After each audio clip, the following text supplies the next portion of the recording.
What's up, y'all? She from Legacy Hustle here. I have a little request of you. If you truly appreciate what we're trying to do here and you enjoy the show, the sharing, the transparency, and the insights, as well as the inspiration we bring you with each and every episode, I need you to help us out as well by supporting. Go ahead and subscribe, like, comment, follow, and review as we work to get the word out to more people about the show. Also, please consider sharing the show with your entire network. Thank you. Enjoy the show.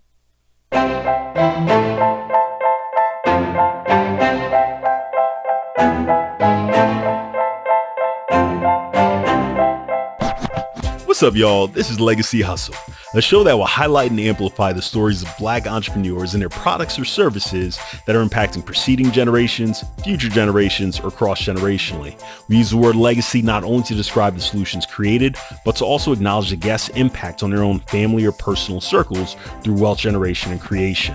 The show will explore what their business is, how they got it off the ground, and trials and tribulations experienced on their legacy hustle journey, in an effort to both inspire and educate you, our listeners, who are referred to as our legacy hustlers. I'm Sheed. I'll be your host, and in this episode, we'll be talking to David Turner of Heart and Soul Hospice.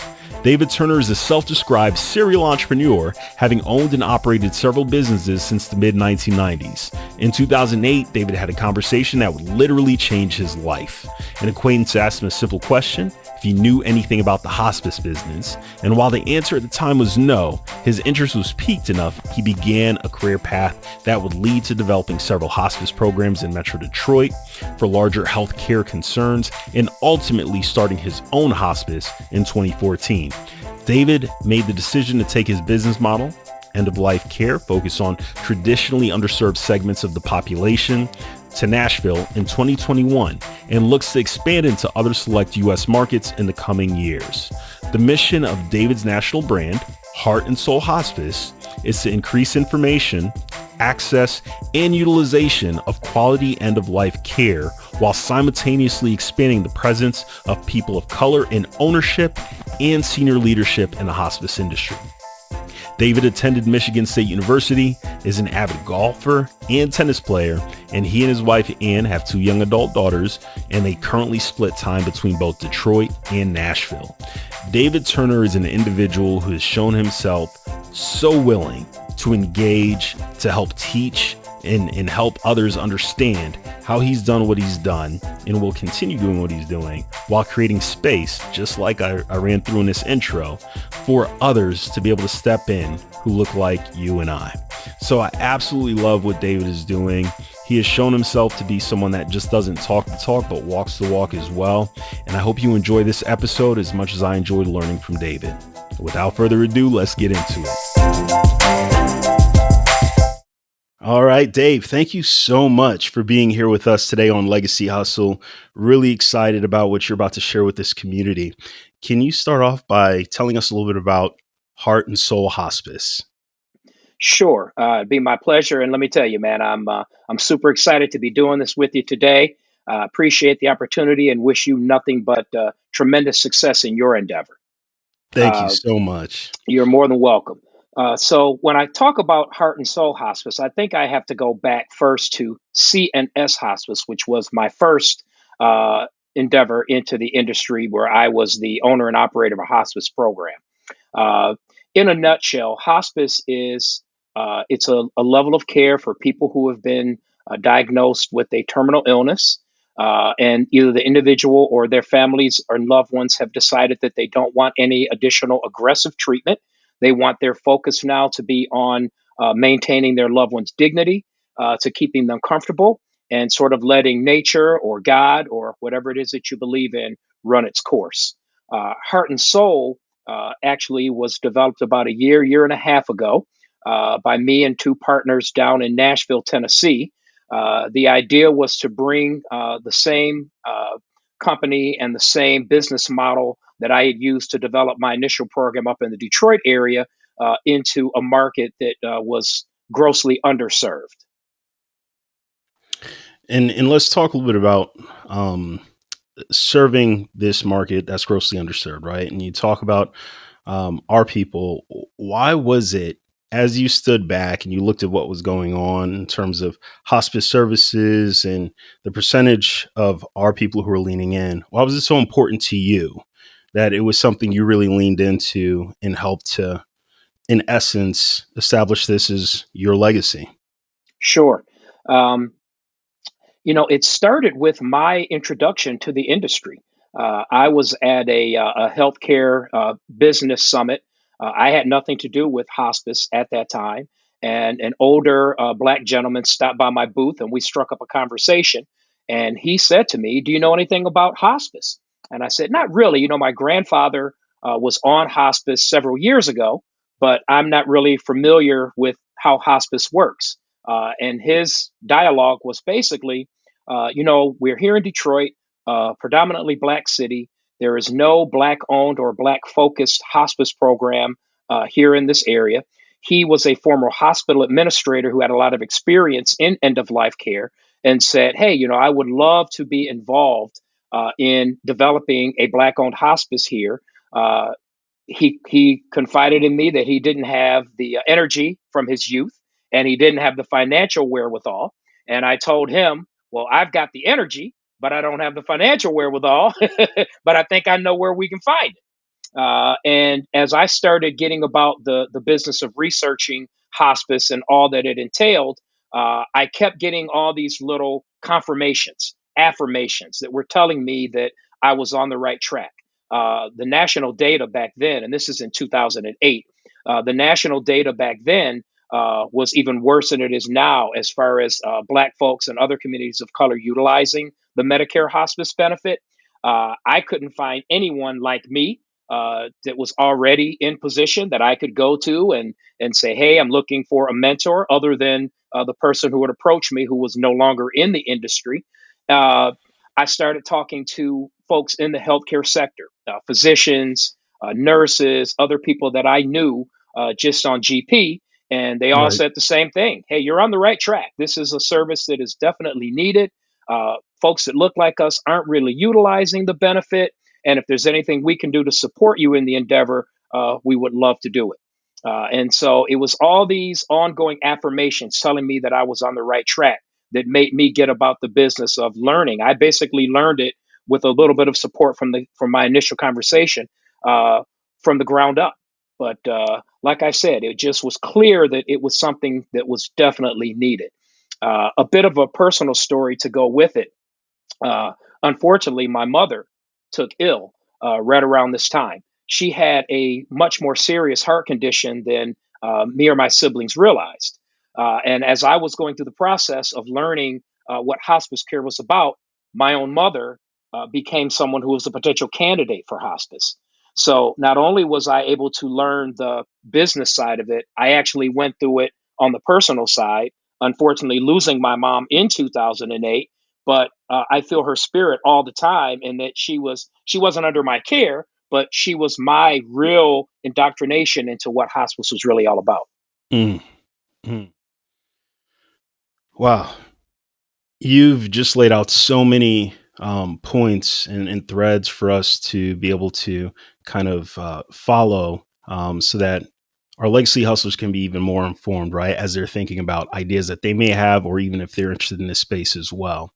So, one of the first things that I want to come back to and what you were just sharing, you went on a fact finding mission of sorts, right? You spoke about Correct. the fact that you had the energy in terms of resources to pour into this, and you began sort of with the growth mindset, trying to figure out, okay, what is this area all about? Is this a need that the community actually needs? How could I go about serving and bringing this to life, et cetera? You spoke and highlighted about the fact that you already had a mentor, right? Is somebody who had came and spoken to you and had knowledge about the space, but just didn't have that energy anymore, That's right? right. And they also lack some of the capital to get things going. But you made mention that you knew people who you could partner with to bring this to life as well, right? And so when you spoke about knowing individual, like where did you get the money to initially stand all this up and get things going? How did you Yep. identify your partners? Yeah. So the first step was, like you said, doing the fact finding, and not only so there's two tracks here. It's is there a need? does this make sense? Do we want to do it? And Right. secondly, does it make fiscal sense? Right? Because even though we are in business for a lot of altruistic reasons, we are also in business to be successful. And there's nothing wrong with doing both. It's just it's not a zero sum game. You can be doing wonderful work and make money. And so Mm. once I had answered both those questions affirmatively, yes, there is a need. Yes, this is something that makes sense. And wow, look at the finances. This is a business that can also be financially successful. So then I had the ability to put some numbers in place. I had my first partner and investor was a childhood friend who at the time owned and operated a very large diabetic supply company in the Detroit area. And so he was he was in the healthcare space, different from what I was doing, but in the space where he was comfortable, understood what it meant to be a Medicare or Medicaid provider. And I went to him and said, "Hey, I'd like you to take this meeting. Let's sit down and talk." And so my mentor and myself met with my childhood friend. And basically, so the mentor said, "I have the knowledge." I said, "I have the energy." And my buddy had the money. There it and is. he was willing to basically primarily bankroll that initial project. But as we got into it, as often happens, we found out that it took a lot more money than we thought, and a lot more time than we thought. And so we sought out a couple other friends, networking associates that might also want a little piece of the company. And so ultimately there ended up being four people that were investors with that initial project. um, Without going into too much depth and detail, that initial project was, like I said, very time consuming, a lot more expensive than we thought. But as often happens in business, right when we were like at our breaking point, are we even going to make it? Uh, uh, a larger healthcare concern that was interested in entering into the hospice industry approached us and said, "Hey, you guys have this project that is just about ready to be go. You're ready to start billing Medicare, Medicaid. You're like within weeks of having all of the certification and all the licensure behind you." And granted, this is about a year and a half, 2 year process. They said, "We would Wow. love to enter into the hospice space ourselves, but we don't want to go through all the stuff that you just did. So now that you know how to do it, we would like to go ahead and buy your license and provider number, and you can just start the process over again." So the beauty and the blessing of it was uh, we were able to sell something to get my investors their money back plus a profit, put a couple dollars in my pocket. And we told them at the time, there aren't going to be any non competes. We want to do this project ourselves. Now we know how to do it. Now we'll have a couple extra dollars in our pocket. We can move forward. So it was just amazing the way that that worked out. Again, just Wow. another affirmation. And what you've just shared is just, it gave me goosebumps, right? So as you started structuring everything and going through the process, and as you mentioned, you were coming to this breaking point where you were just like, financially, are we going to make it? How did this other firm find out about what you had going on? Were you publicizing? Did you, put it out there on some sort of website, or is there some network where you share this is what you're building and establishing and others can see it? No, I wish, because the way the rules work, you really aren't supposed to publicize until you are truly licensed, or at Got it. least, you know what I mean? It's kind Got of a it. gray area of what you can and cannot do. No, it was just networking. It was the power of Networking. networking. All right. I had been out talking to people all over town about this hospice program that I was developing. And someone that knew this large entity, you know how it works, man. They said Yep. to somebody, "We'd like to expand into hospice." It was actually one of the largest visiting physician organizations in Metro Detroit. Got So it. they were talking to someone and said, "We're interested in hospice." That person says, "Hey, I know a guy. You ought to have a conversation." It happened organically. Legacy hustlers, I know that we are at times conditioned to not want to talk about what we're leaning into, where our gifts and talents are sort of manifesting what we're trying to bring to light, because we feel like somebody else is going to swoop in and steal it from us, right? But if you're setting yourself up in a way where you're being methodical and thoughtful in the process, and you're sharing at a high level what you have going on, you never know what doors are going to open up in terms of networking. And so you heard it straight from Dave. There was this vision, they were building towards it, got to a breaking point where they were like, all right, are we going to be able to make it? And because of the networking he had done, this entity came to fruition that was willing to step in and provide them with the capital, not only to cover the investors that initially leaned in with Dave, but to also continue moving forward to establish what Dave initially envisioned now that they knew the process, right? That's exactly right. Yeah. And so, Dave, from a financial perspective, um, thinking back to when you first stood up Heart and Soul Hospice, how long has it been in motion now, Heart and Soul Hospice? Yep. So again, Heart and Soul is the relatively new entity down in Nashville. In So Nashville. Heart and Okay. Soul, yeah, Heart and Soul was actually licensed in January of last year. So, Okay. and then the next step in that is Medicare certification. So that was completed in June of last year. So we've just had our 1 year anniversary for Heart and Soul, but CNS actually uh, started operations and was operated solely by me from 2014 until last year, 2021. I'm still a Okay. partner, but I don't have to deal with all the day to day now because I branched out. I wanted to free myself up so that I could now take this idea, this vision and mission, and spread it out, which is a beautiful thing. Yeah. So Heart and Soul has just had its 1 year anniversary. Congratulations on that. So let's go back to the beginning, like CNS. If you're comfortable, can you talk about that first year, effectively, what you were able to bring in with revenues versus today, as you think about the organizations that you have under the umbrella, where they're at today? Yep, it's an important point for would be or existing entrepreneurs to have a real good idea of what those first couple years are going to entail.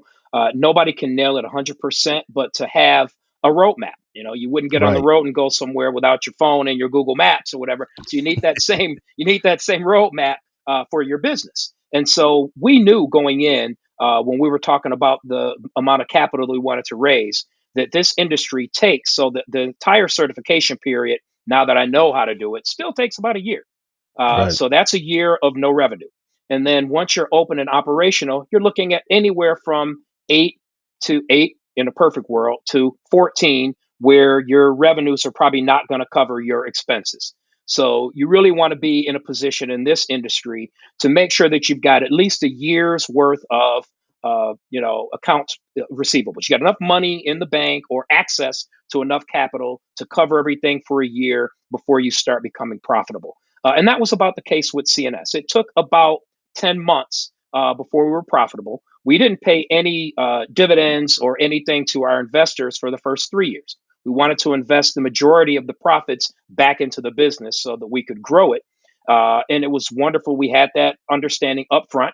I think for people who are looking for potential partners or investors, you want to talk to them early on about what the realistic return on their investment is going to be.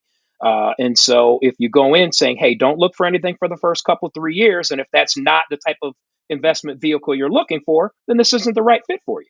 But if it Right. is, then this is great because the return is really wonderful once you get to that, 10-month, 2 year, 4 year, and beyond.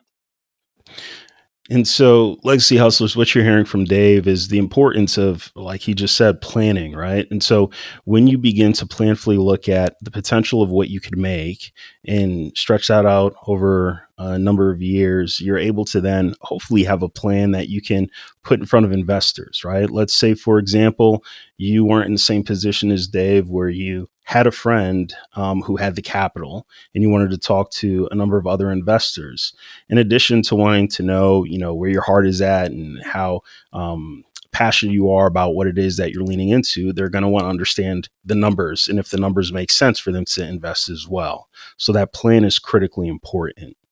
Are there any resources, Dave, that you've leveraged or used? And I know you've been a businessman for a long time. That others who may not be as in tune or aware of how to develop those plans, where they could tap into or leverage to build that plan. Sure. And when you say a long time, you're right, man. So I guess my first entrepreneur endeavor was when I was a little kid and went to the store owners in the neighborhood that I grew up in and said, hey, if you need somebody to sweep up in front of the stores, I'd like to do it and you can pay me instead of paying a service.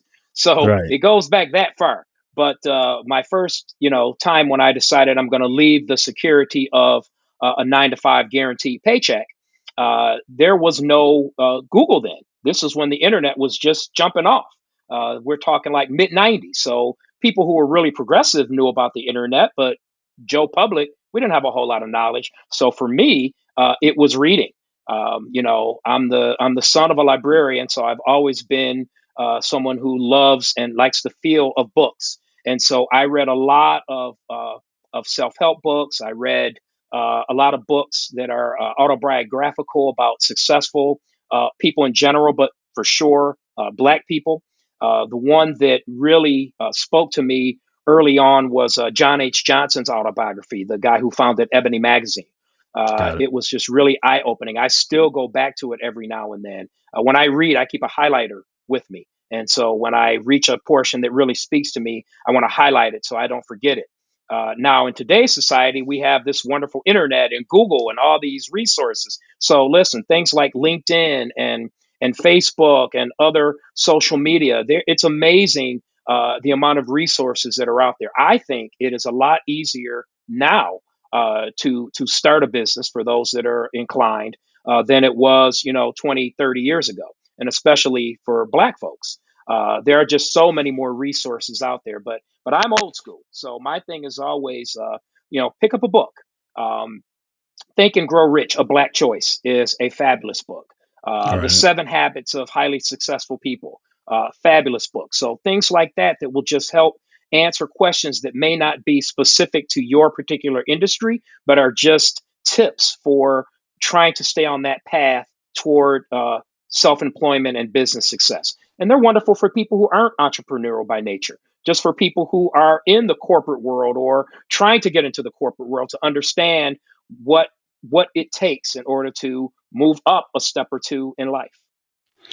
For our legacy hustlers that just kind of heard the different books that Dave mentioned as he was sharing some resources out there, I'll be sure to put those in the show notes so that you can reference those books and what they're about, etc. Um, in terms of sacrifices that you've had to make up to this point in time, given CNS or Heart and Soul Hospice, can you share a little bit about some of the sacrifices you've had to make for the business? Yeah, sure. Now, by the time I got to Heart and Soul, I had been blessed, and there weren't a whole lot of sacrifices necessary. But when I was getting my initial hospice off the ground, back then my kids were young. I'm married. My wife's a school teacher, but there were some things that my family had to go without for that time frame when I was trying to get the business up and running. I'll go back even further. I remember doing one of my first entrepreneurial ventures. This is before I was married, before I had kids, was living on my own. I was actually living in Louisville, Kentucky at the time, and I was at the point where I couldn't pay rent anymore, Mm, and I didn't want to give up on my dream and go back to a job. So I found something that I could do at night, so I could continue to work my thing during the day. And I had a very good friend. Again, if you need help, ask for help. So that's a message that I'd like to leave with your listeners and viewers. say that Don't one be more afraid to time. ask for help. If you need help, ask for help. You know, That's right. don't be ashamed. And so I went to a good friend at the time and said, "Hey, man, this is what's going on. I don't have anywhere to live." And he said, "Hey, man, I got a couch for you as long as you need it." So I actually, I was never homeless, but I didn't have my own home. So I slept on my buddy's couch for a couple months until I could, kind of build things back up and get my own place again. So, I mean, sacrifice, I think, comes with it. I think anything that is worth doing is worth sacrificing for. And I'm not to say that everybody should, and I'm sure there are people who have had to go much lower than that. Some people don't have a friend with a couch, uh, Yeah.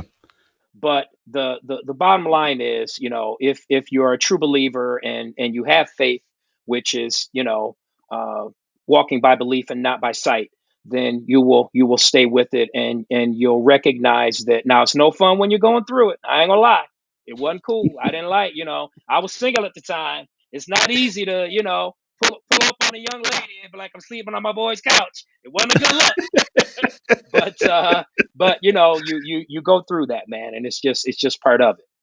Yeah, yeah. Thank you for sharing that, right? And so it's incredibly important. I just want to emphasize one more time, if you need help, ask for it. I think a lot of times, we take on the weight of the world on our shoulders and thinking that we can accomplish and do everything unto ourselves. And sometimes we need to be realistic. What can we truly accomplish or do That's right. versus where do we need to lean in with others who perhaps have easier time or access to resources that could potentially help us so that they in turn could help us, right? And just personally with this podcast, it has been about 5 years in the making, and a big part of that was because I am not comfortable with editing, right? And so I had a good friend, Chris, over at Sideline Records, who one day was just like, "Hey, I'll lean in with you. I'll help you edit, and let's bring this to life. No more excuses," right? And so I had this conversation with him, 4 years earlier. It wouldn't have taken as long to launch, and I That's feel right. exactly sort of what you're hearing from Dave right now as well, right? The ability to be able to lean in with others will help accelerate. It'll help ensure that if you're about to fall on your face, hopefully you can give yourself some more time so that you do not, and you're able to take off and fly successfully. And let me tell you another piece of that. And that is in the struggle, obviously, it's wonderful to have help and support. But on the backside of that, when your business does become successful, it is so much more rewarding to be able to share that success with others. And so, this whole idea of having those partners, I mean, these are people now look at me like, you the guy, Dave. You made us some nice loot. You was a good slot machine. So, and for me, it felt so much better being able to share that with the people who believed in me when there maybe wasn't all the reasons in the world to believe in me. And so, even with my project in Nashville with Heart and Soul, uh, truth be told, I probably could have done that project on my own, but I chose not to. I wanted to partner with some folks who were local on the ground. And also, I wanted to bless them because I knew by now, I've been doing this long enough. I know this looks like it has all the earmarks of a successful endeavor. And so now that we are starting to reap some of the rewards, it's so much more fun when you can share that with other people. I love it. Thank you. The other thing that I thought was very powerful, Dave, was when you took time towards the beginning of our interview to effectively affirm for our listeners the idea that it's okay to lean into your passions and make money with that, right? To give back to the community and making money in terms of being successful. That is okay. I think there is some stigma associated with, all right, here I am leaning into serving my community and really helping to alleviate a problem and solving something that is a necessary need, and feeling like they're taking advantage of something, right? When in reality, if you're structuring and setting this up and you're doing it in a way that's going to bring maximum impact, especially if you're pouring yourself into it and this is what you're doing for effectively your 9 to 5, it is okay to be successful in terms of making money off of it as well. It's more than okay. It's I mean, if you don't want to also make money, you probably shouldn't go into business for yourself. I mean, Right. yeah, all the independence and the freedom and all those things are wonderful, but at the end of the day, business is business. Right. And again, like I said, it's not mutually exclusive. You can be doing wonderful work, God's work. You can uh, pour your heart and soul into your project. You like that little play on Like words? that. That's why I'm smiling. But at the same time, uh, reap the financial rewards. And the wonderful thing about my industry is we're paid by Medicare and Medicaid. So we never send a bill to the people that we're servicing. So it's like Right. all the education and everything that we're doing. And at the end of the day, the families don't have any out of pocket expense. This is a benefit that they are absolutely entitled to. And commercial insurance pays for it too. The majority of our billings, though, are done through Medicare or Medicaid. And so it's just a wonderful thing to do is to be able to, I don't have to present a bill to anybody. I just present the service and I tell them Uncle Sam's paying for it. There it is. Dave, the other thing that I just absolutely loved when I came across a story for Heart and Soul, was exactly what you've already spoken about. you looking around the corner and looking into that community, meeting the individuals there who saw the need, and then partnering with them to bring it to life, right? So being able to amplify your legacy. So, can you share with our listeners some of the future vision for Heart and Soul and sort of what's coming up around the corner? Absolutely. Yeah, the Nashville was born of. It's a city that I've always liked to visit. One of my partners there is his name is Bishop Sandy McLean. He's the pastor of his own church in Nashville, but he's a friend. He's a golf buddy. He's somebody that I've associated with for years. I would go down just to visit him. I would go to his pastor's anniversary every year. We'd play golf. I, spend time with his family. And the more I went down there, and obviously he knew what I was up in Detroit, the more I realized that, hey, there's a need for what we're doing here too. Actually, more of a need. And so that's why we decided to expand into Nashville. I mentioned earlier that I spent some time back in Louisville, Kentucky, and so that's a city where I have a connection. Lived there for years. So the guy whose couch that I slept on back when I didn't have anywhere to stay, fast forward 25, 30 years, I have offered him the opportunity to be a part of Heart and Soul in Louisville, Kentucky. And we're going to partner with at least one other person in the local community. I've had some folks reach out to me now that my story is starting to get out there, that are interested in maybe exploring hospice or something else in the healthcare space in their area. Some that I'm considering being involved in, some that don't want me to be involved. I had a call the other day with a lady from Atlanta who's a nurse who's interested in maybe doing a hospice program down there. And through the course of our conversation, it sounded like she didn't really need me other than to have someone that she could pick up the phone and call and say, how do you do this? Where do you find that? She didn't need me for money, didn't need me for how to get through the licensure process. And so with her, I said, hey, you're lock me in. I'm a resource. If there's anything I can do to help, I will. But as opportunities like that present themselves, preferably in my space, which is hospice and end of life care.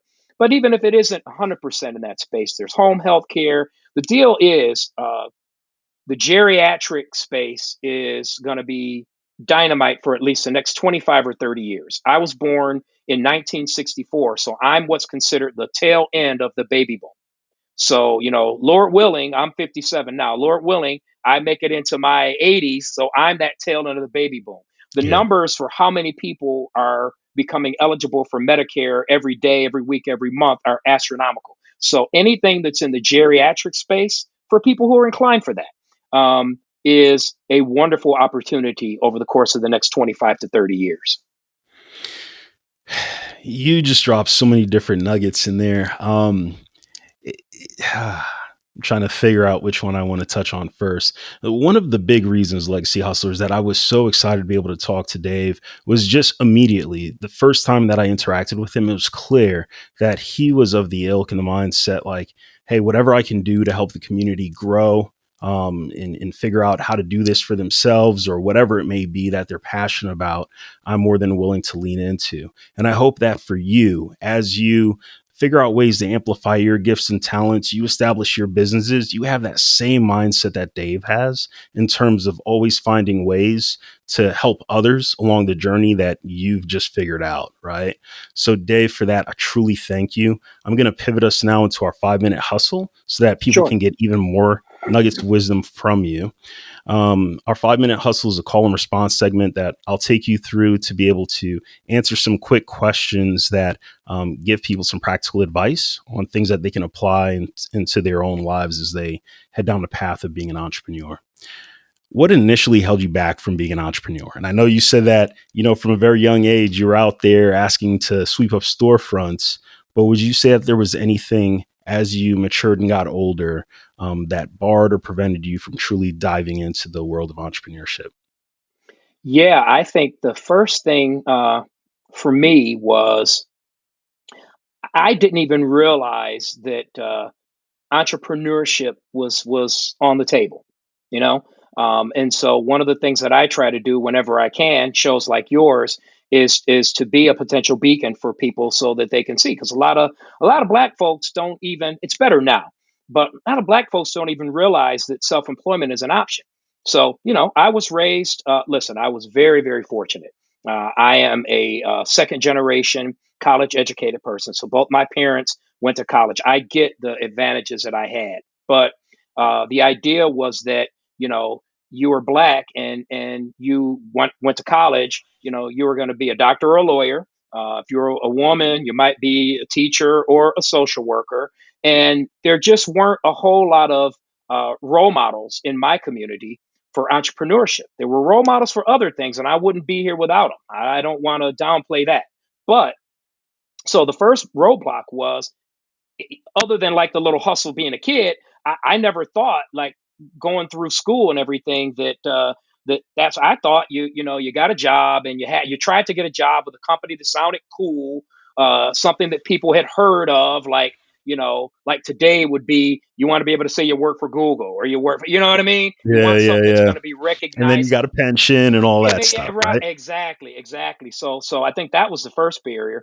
I think the next barrier was truly, you know, the being able to finance it. You know, my first couple businesses were not successful. You know, that's Right. why I finally moved on to hospice. It took me.